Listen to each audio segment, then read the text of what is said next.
Hi, I'm Azim Jamal, and I'm here at the SeaWorld at the IZEA Fest, and I have here with me Chris Blogan, who's a New York Times bestseller.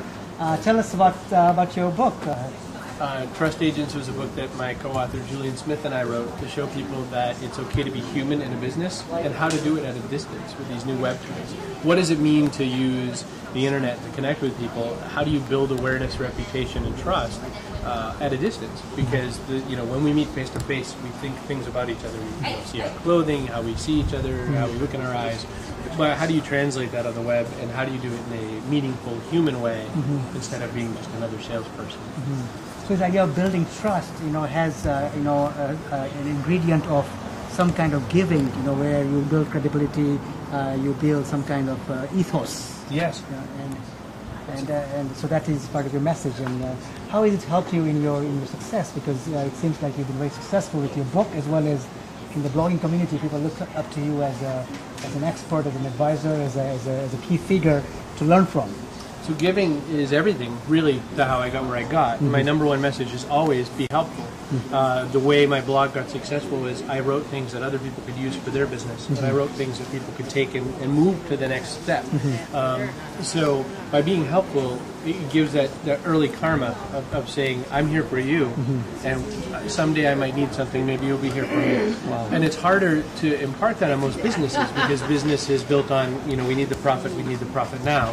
So instead I've got a sense that if you do this work up front, it's almost like a farmer, and we have to plant all our seeds, we have to tend them, we have to keep them watered and fed, and then plants grow. So it's a longer cycle, but it's more natural. So I believe giving is at the root of all good business right now, and I think that some of the economy problems we're having were from companies who weren't giving. Wow. And so your message is no quick fix. It's basically, you sow the seeds and take its time to keep watering it and give light and whatnot to make it grow over time, right? That's exactly it. Wow. And in the blogging world, people are doing blogging, and this message really helps them to grow their network, so to speak. Yes, absolutely. I think we don't make as much value just by blogging as we do by commenting in other places, participating, taking part in what other people are working on. This always brings back. When we meet at a party, we try to understand each other. We say, tell me about what you do when you're not here. What are you passionate about? Blogging should be the same way, communicating, making media. We're no longer in the world of blurting in one direction. We don't have just a bullhorn. We have a phone, so we can now talk and we can communicate. Where do you learn this? Is this learn in your family that you learn about giving, or something that came naturally to you? Or? It's a great question. I think my family's been very giving all along. My grandfather was a candy salesman, and his business was to get people to buy more candy at big stores. And the way I saw him do this was he was a friend, and he would tell jokes, and he would ask about their daughter, and he would say, you look great since the last time I saw you. And I never ever heard him say, you should buy this candy. Wow. And they would buy the candy. Wow. And so, I mean, that's an early stage. And then, my dad was a very hard worker, my mom was a very hard worker, and are hard workers.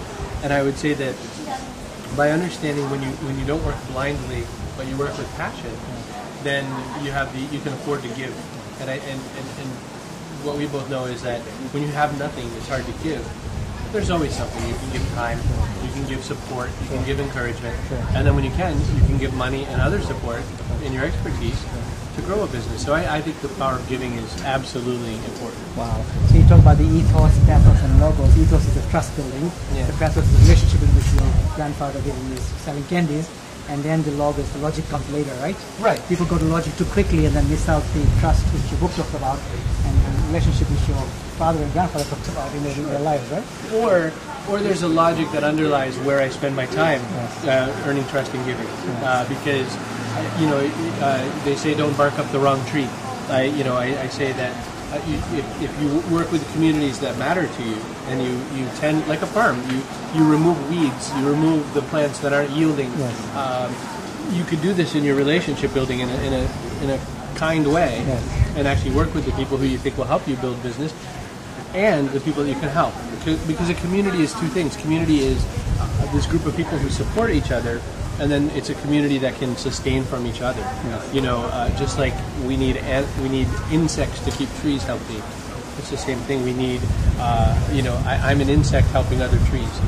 So Chris, you're such a busy man. How do you find time to be able to balance everything, in terms of, and to give a lot? I think giving, in a way, becomes an advertisement in itself. And if part of business is promoting and advertising, why not do it in a totally opposite way? Why not give? Because the word of your giving is far more powerful. We hear people talk about how great they are all the time. We hear people talk about themselves about how great they are all the time. That's not my style. Wow. I think it's much better that if we give, then the word comes around that we give. Amazing. So we want to honor you for what you do. You're really living our message, the power of giving. And I think, if I can sum up, you're more interested in other people's richness than your own richness. And so. by valuing other people's richness, your richness just kind of, blooms and flowers and becomes a great beacon of learning. If we feed everyone else, there will always be food at the table for us. Wow. Right? Phenomenal. Thank you so much, Chris. Appreciate your time and your wonderful work. Keep it up. Thank you. And indirectly you're promoting our message, the power of giving. I love it. Thank you. Great.